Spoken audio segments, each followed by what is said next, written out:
Hi, I'm Calivan and welcome to Bar Better.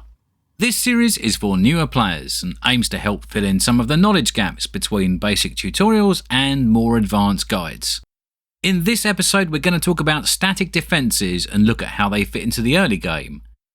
We will be keeping our focus solely on the T1 towers and turrets, and also discuss why building too many of these defences can lead to disaster.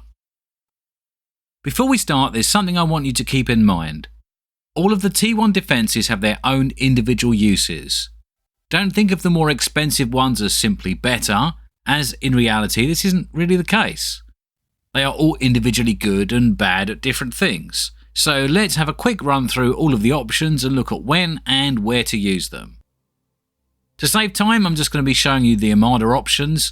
The core versions are almost identical in terms of cost, form and function, so what applies to the Overwatch also applies to the Warden and so on. First of all, we've got the light laser towers, namely the Sentry and the Guard. These are very weak and have poor range, but they're also cheap and have pretty good DPS. Their single most notable feature is they can be built by your commander, allowing you to add a bit of extra security on the front in the very early game. However, these are not frontline defences and you should avoid using them as such. They will be picked apart by any of the T1 rocket bots, missile trucks or artillery vehicles from outside of their range and therefore will be wasted. It's best to build them just behind your front line so they can add extra firepower if your opponent commits to a push, and also pick off any light units that try and rush through your defences. The Beamer and the Twin Guard are actually pretty similar in function to the light laser towers. They do have more damage and are a little bit tougher, but again they're far more effective just behind your units than in front of them. They'll make short work of anything that tries to push, as long as other units are absorbing the incoming damage. Pretty much all of the T1 defences are akin to glass cannons in their nature. Their DPS is very high for their cost, but their survivability is very low. You can see a good example of this if you compare the Twin Guard to something like the Thug. For each point of metal invested, the Twin Guard gets something like 4 times the damage, but only around the same amount of health. With this in mind, you want your Thugs to do the tanking, while your Twin Guards do the spanking. The tallest of the T1 laser towers, the Overwatch and the Warden, have a very specific purpose, and it's a good idea to read their in-game tooltip before deciding to build one. They are labelled as Area Control Laser Towers. Their purpose is not to provide fight-winning DPS. In fact, they've got less damage than the Beamer or the Twin Guard, despite being over double the cost. Their purpose is area denial, but what is area denial? Imagine the situation. You're holding the front, but your opponent keeps sending a big bunch of rocket bots or missile trucks just close enough to fire a volley at you, and then retreating before you can move a bit closer to return fire. The Overwatch and the Warden are designed to combat this sort of aggression. They can't shut it down completely, but they ensure that your opponent will suffer some damage whenever they attempt this manoeuvre. These attacks will then either slow or cease, as your Overwatch has successfully denied the area. But remember, this is their only purpose. Their DPS is actually pretty lackluster, so they will need to be well supported by other units. The Dragon's Claw and the Dragon's Maw exist purely for the purpose of swarm defense. The AoE effect on their Zap or Flame greatly increases the practical DPS output when dealing with hordes. Their high health when hidden, combined with their inbuilt radar jammer and the natural wall disguise, makes them hard for your opponent to deal with at range, and their low profile makes wall segments in front of them particularly effective at blocking incoming damage. If you have a suspicion that your opponent might try and swarm you with a big bunch of cheap units, then a couple of these can put in a lot of work. Just remember, while popped up and firing they are pretty weak, so don't expect them to earn their metal back when shooting anything other than the lightest of foes. Finally, it's time to deal with everyone's favourite elephant in the room, the Gauntlet, or if you're playing core, the Agitator. With a range that outreaches anything apart from T2 artillery, they are incredibly powerful, but they do have some very significant drawbacks. Firstly, their DPS is pretty meagre, as is their health. Combine this with their static nature and keeping them alive can be a pretty tricky proposition. Secondly, in the early parts of the game, their cost is nothing short of astronomical. 1300 metal would buy you 6 tanks, 10 thugs or 30 grunts, a significant amount early in the game that could easily represent a 50% increase in the total amount of combat power you already have on the field. Another way to look at it, 1300 metal is almost half of a T2 lab. Now, some people will tell you never to build them, but personally I disagree and think they do have their use cases. I mostly play ARM and I mostly play bots. If you do the same, then you've probably noticed that this combination has a serious lack of accessible long-range firepower. Anyone with a vehicle lab can produce artillery pieces at both T1 and T2, and at a very reasonable cost. A core T2 bot lab can produce Sheldons, again very affordable. As an ARM bot player, none of those options are available. We do get fat boys who have reasonable range, but they cost a lot of metal, and we also get snipers who are excellent, but they require a massive energy commitment to produce and use. This means that we normally have to wait a very long time before we can deploy some far-reaching firepower, and we can easily be overrun before that happens. If you find yourself constantly harassed by your opponent's light artillery, then building a single gauntlet is not a bad response. But like the Overwatch and the Warden, think about the tooltip. It does not say massive spammable death cannon. It says area control plasma artillery. The purpose is to make it difficult for your opponent to harass your front line with their longer range units. And because of this, and the high cost, you only need the one. If you do build one, then hopefully it will kill off a few of your opponent's units and light towers, and they will be pushed back and forced to establish a new front line just outside of its range. You may be encouraged by this success and be tempted to build more, but you probably should be doing the opposite. Wait a couple of minutes, then reclaim that 1300 metal and put it towards a T2 lab. Your opponent knows that you made a large stationary investment, and as such is aware that you probably don't have the mobile forces ready to threaten them, so you can bet your bottom dollar they will be focusing on teching up too, and your gauntlet's not going to stand up to many T2 units. Now, if your opponent is feeling pretty confident, then they may be tempted to try and rush down your plasma artillery as soon as they notice you've got one complete. This can be tricky to deal with, as they will probably outnumber you. After all, you spent 1300 metal on a funky trash can. Be prepared, get some walls up first, have your commander nearby to degun anything that gets too close, and if they do manage to kill it, ensure that it costs them dearly to do so, or you'll be in great danger of losing your lane. I guess I should also talk about anti-air defences, but honestly I don't have too much to say about them. The Nettle and the Thistle are cheap, but bad. The Ferret and the Sam are better, and the Eradicator and the Chainsaw are both pretty solid. I don't normally go for the middle of the road options. The light towers can be useful in the early game to shut down any shuriken shenanigans, and if you need some serious anti-air in the early stages, then the large range of the Chainsaw and the Eradicator generally make them much more cost efficient than the Sam or the Ferret. So that's all of the important T1 turrets and towers covered. They sound awesome, right? And I bet you can't wait to build a whole bunch of them. But before you do, I want to make something completely and absolutely clear so there is no ambiguity or confusion. Do not build these T1 defensive structures for their raw combat power. That is not their job. Now listen close, as I can't emphasize this point strongly enough. The sole purpose of the T1 defensive structures is to support your mobile units and not to replace them. Whatever mix of units you're using, they will have weaknesses, and the purpose of these fixed defences is to mitigate those weaknesses. If your army contains mostly short-range units, then you'll be harassed by rockets and missiles, thus heavy laser towers will provide you with a counter. If you're playing bots and your opponent is playing vehicles, the area control plasma artillery will protect you from their mobile artillery. If your army lacks speed or rate of fire, then the light laser towers will pick off the light units that try to run past. And if none of your units have any AoE attacks, then the Dragon's Claw will tear through the enemy swarms. The reason these static defences are so perfect at filling in the gaps is because they're always available to you. The units you can field in the early game are dictated by your choice of arm or core, and whether you open with bots or vehicles. The defensive structures do not have these limitations, and although there's a small variation between the factions, any T1 constructor can create these. When you spawn into a game, you will have no idea what faction your opponent will choose, nor what their opening factory will be, or the forks mix they'll produce. You use static defences to counter the very things that your opponent's units do well and provide functionality that yours do not. When we're talking multiplayer, which let's be honest is often 4v4 or 8v8, there's a very important reason for you to only use these structures sparingly. They cannot move. Does your teammate in the lane to your left or right desperately need assistance? If you invested most of your resources into towers and turrets, then you better hope not.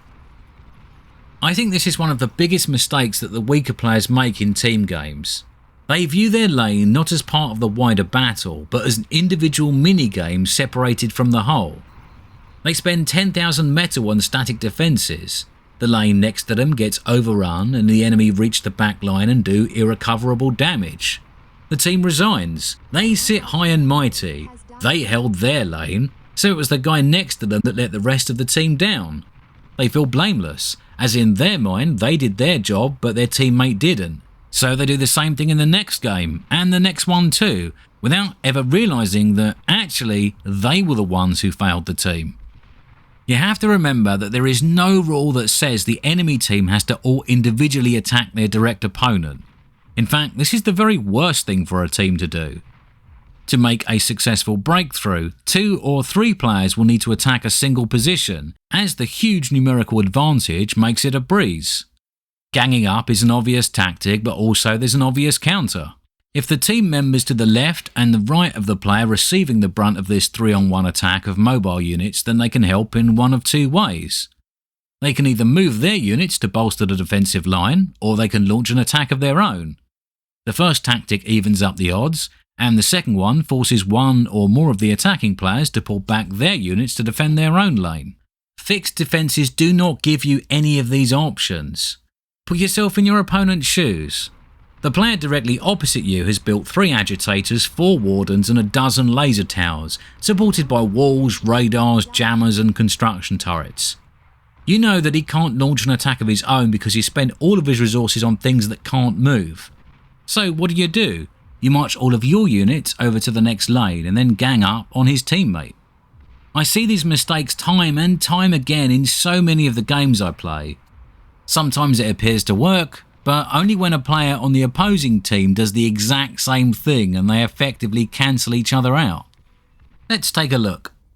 Okay, so this is a game and all that glitters by some random people. I can't remember the exact OSs. I think it's in the like 10 to 25 regions, something like that, but just kind of the average sort of lobby you'll run up against. So we're going to just have a look at the defensive structures these players build and see if they are good or if they are bad. Now, while we're waiting for stuff to happen, I just want to make a tiny little side note about building your opening energy infrastructure. Sometimes the enemy air will just build a bomber or 2 at the start, and if your air has decided to build scouts and then construction aircraft, that bomber will get through and drop a load of bombs. Now, if you spread out your initial wind generation, then those bombers will do some damage, but then they'll probably die and you'll be okay. Remember, the bombers aren't free, so you have to kill a decent amount of stuff to be worth it. As an example, these bombers cost 150 metal and 4,600 energy. So your bomber would need to kill 4 wind turbines and a mechs really to be worth it. So if you put your base together like this, you're going to be a bit better off, although I'd probably still spread these wind turbines out a little. But if you're going to build your base all together like this, then you're basically asking for trouble, because a bomber could do a couple of runs on this, do a huge amount of damage, the tech player would be really behind and everyone will be sad. But enough of that, let's go find some fixed defences. So we've got a nice laser tower here to back up Big Bulker, and we've got 3 here, which this commander is attempting to degun, but don't ever try and degun 3 turrets, because 3 turrets is slightly too much DPS for you to handle, and then that happens in the first few minutes of the game.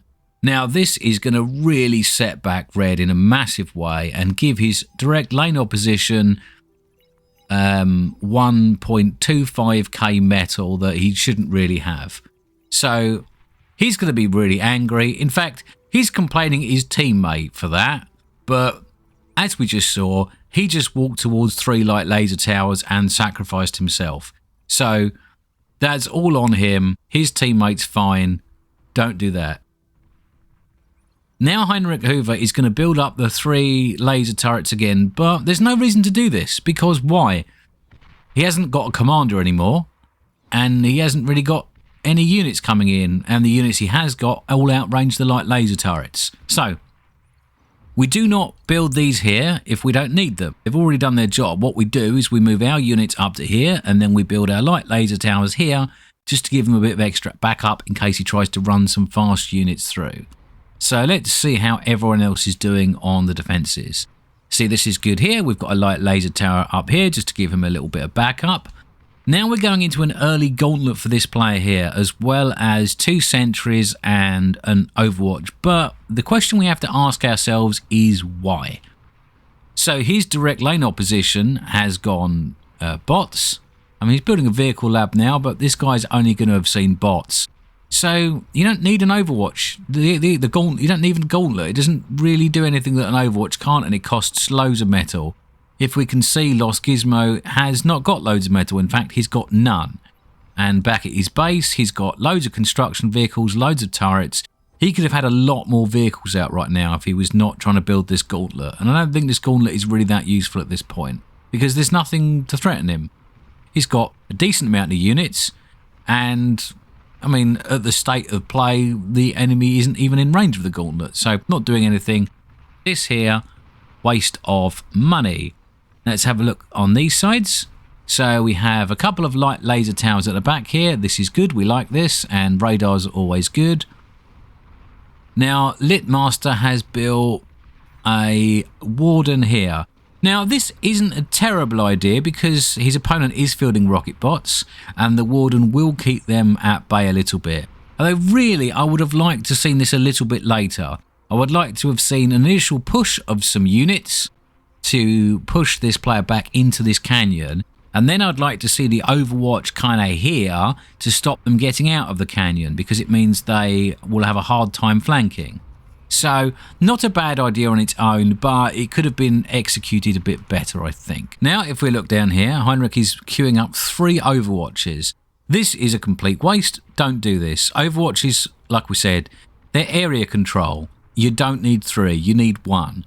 Maybe 2 if you're up against a lot. But he's not up against a lot. He's up against half a dozen vehicles that are all pretty battered and not looking very strong, and there's no commander. In fact, what he should be doing now is not investing in static defences, because, I mean, he's winning at the moment. Remember, he's already killed the enemy commander. We can see that Lost Gizmo is doing really well over here. He's got a nice big bunch of tanks, and he's absolutely slapping his opponent about. His opponent does have an agitator up, which is sort of keeping him at bay, but he's being quite good with the movement, and he's getting lots of kills and doing lots of damage. The thing is, this player is heavy on the attack. What he really needs to do is commit a bit harder to this attack. But the problem is, he's sinking a lot of resources into defences that are doing absolutely nothing. You see, a few videos ago, I talked about unemployed units, i.e. spending money on things that aren't doing anything. If we look in this section here, we have 2,100 metals worth of units which are not doing anything, plus another 500's worth queued up here for the next build. Now, imagine if he'd spent that 2,500 metal or so on extra units. Stouts are 2,025 each. Rather than having 6 stouts, he could have 16 stouts. And 16 stouts would roll straight through this front line, kill the agitators, kill the commander, and go straight into the back line and win the game 10 minutes in. No question whatsoever. So, effectively, Lost Gizmo is just throwing away an easy win here, because rather than spend his resources on tanks, he's spending them on stuff that he doesn't need. I mean, I don't even know if any of these have even fired a shot. This gauntlet's got 1 kill. These overwatches have obviously got nothing. These have got nothing. So if he hadn't built this stuff that he didn't need, he would have won the game right now, straight up. So I want to focus on this little 3v3 that's going on this side of the map. So we've got Raj, Squeaky and Litmaster versus my dude, Bab and Big Bulker. Now Raj and Squeaky are making quite a lot of progress on my dude's position, and I don't have to get very much further to take out his T2 lab and his construction turret, so this is very good. But because Big Bulker and Barb haven't built static defences, but instead they've got lots of mobile units, they're able to come around the side here and push in and effectively slow down this attack. Now they're not pushing out enough to kill the attackers, but they're just buying my dude time. And that time is going to allow him to build some big powerful T2 units and see off this attack. Now on the other side, Litmaster is just committing to static defences. He's got armed exploiters, agitator, he's got some wardens, he's got some light laser towers, there's a dragon's maw and a radar and some construction turrets. So he's spent about 4,000 metal here on stuff that can't move. Now this is going to effectively lose them this side of the fight. If Litmaster had instead of built all of this rubbish, spent 4,000 metal on actual units, then whenever Big Bulker and Barb try and assist their teammate, Litmaster could try and push a load of stuff through and threaten them directly. Now that would cause them to pull their forces back and allow these two players here to continue their 2-on-1 aggression. But because Litmaster went too heavily with static defense, remember, he didn't build static defense to support his mobile units, he built static defense instead of mobile units.